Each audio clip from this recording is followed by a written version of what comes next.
According to Herbert Benson's book, The Relaxation Response, there are 4 components to a successful meditation. One of them is a comfortable body. So you want to make sure that if you're sitting, reclined, or moving around, that your body is relatively comfortable while doing it. The second is a passive attitude. Every successful meditation requires a commitment to passively re-anchor your awareness. The third is a quiet environment. Now, sometimes that's not available, and there are many sound meditations that you can do if that is the case. And finally, a mental device, an anchor, something for you to shift your focus on and reshift your focus on once your mind begins to wander.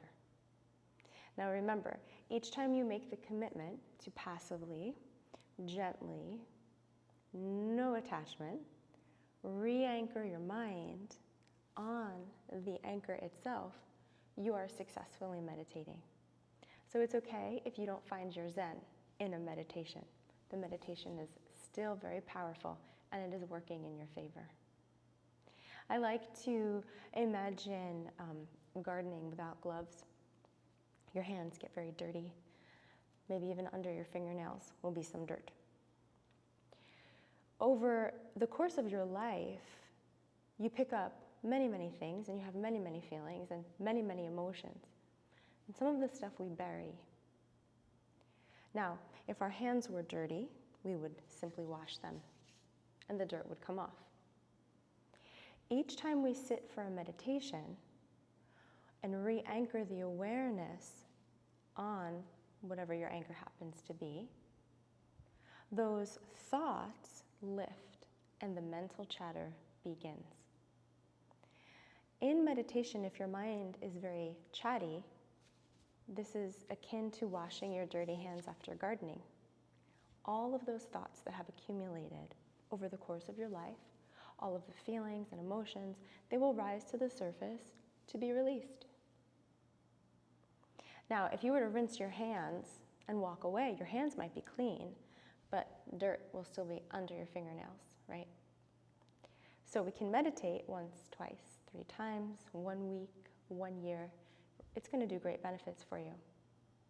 But if we're very sporadic in our meditation practice, we might not get to the root cause of our stress or the root cause of our inability to focus.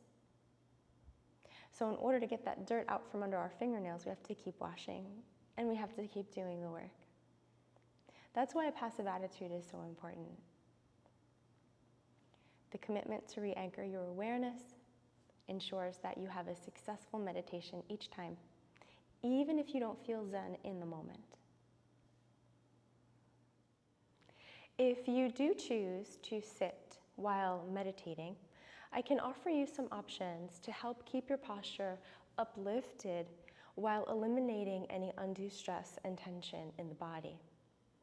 Even with these modifications, it could take some time to get used to sitting for prolonged periods of time. So if you ever become uncomfortable, just lay down. So I want to show you the position of my spine while sitting with no props. So as I've been practicing yoga for a number of years, the posture is relatively uplifted. However, if I were to add a little lift underneath my hips, then it'll be a lot easier for me to maintain this uplifted posture for an extended period of time. My tendency while sitting for long periods of time would be to round my upper back, which sometimes is fine if you feel deeply relaxed in your meditation. But for the sake of keeping things relatively traditional, we're going to try a few modifications to keep that posture uplifted. One thing that I like to do if I don't have any yoga blankets available is roll the back of my mat.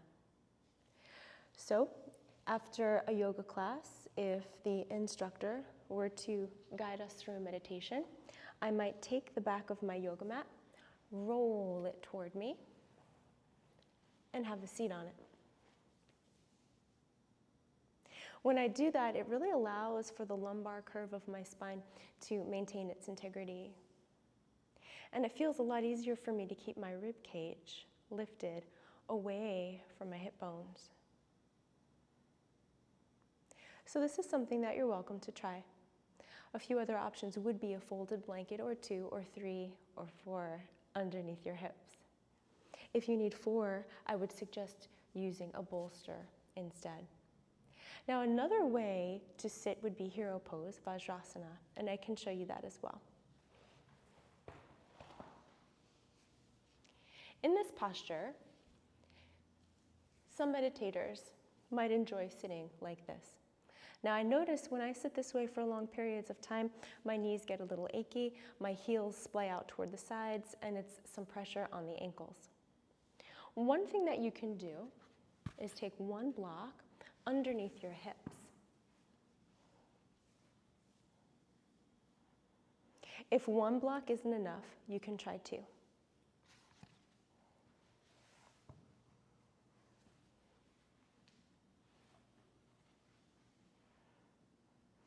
A lot of the time I do prefer 2 blocks. With 2 blocks, the natural lumbar curve of my spine is really on point. My rib cage can effortlessly remain lifted away from my pelvis, so there's no compression for the organs or the muscles in the abdomen. In addition, when my shoulders begin to slump a little bit, the posture is still relatively uplifted.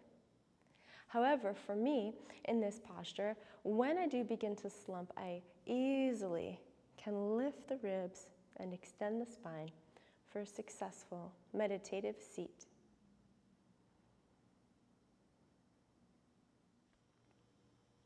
There are many other options available to help you achieve a comfortable seat while meditating. If you'd like to hear more about them, you're welcome to reach out to me through email. I look forward to hearing from you, and good luck on your meditation journey.